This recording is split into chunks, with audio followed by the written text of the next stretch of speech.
So hello hi everyone, welcome back to my YouTube channel. हमारे YouTube channel पे आपका स्वागत है। मैं आ चुका हूँ न्यू रिएक्शन वीडियो के साथ। आज का वीडियो बहुत ही बवाल होने वाला है, जो है दबंग स्टार खेसारी लाल का ये वीडियो। उनके साथ हैं रानी एक्टर और सिंगर है शिल्पी राज एंड खेसारी लाल का ये सॉन्ग है। टाइटल है भतार के का जरूरत बा। तो ये बहुत बढ़िया सॉन्ग है, तो मैं उस पर रिएक्शन देने वाला हूँ। मैं हूँ विकास मौर्य।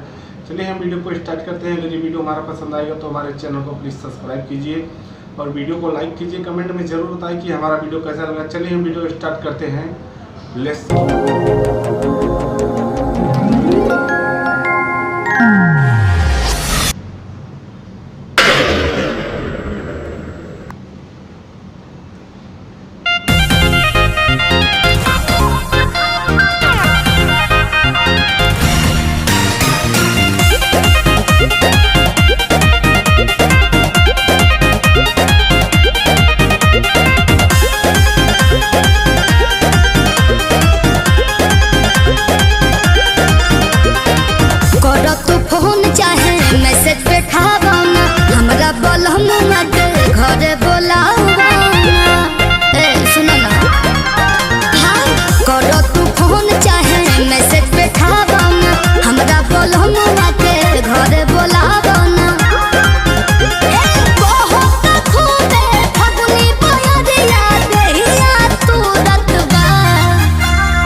भतारी के का जरूरत बा।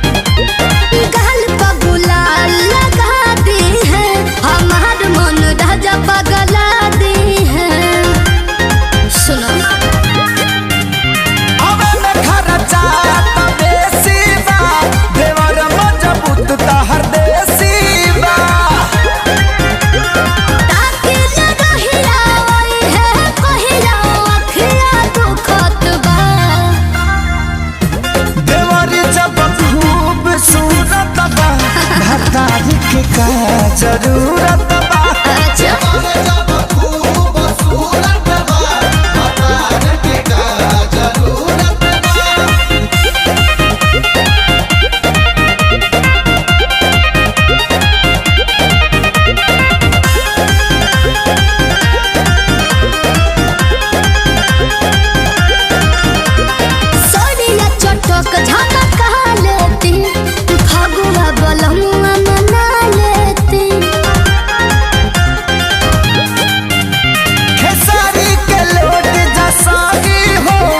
छूता गाल न रही हो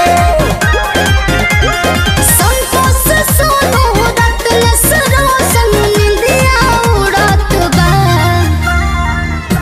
देवर जब खूब सूरत बा, भतारी के का जरूरत बा।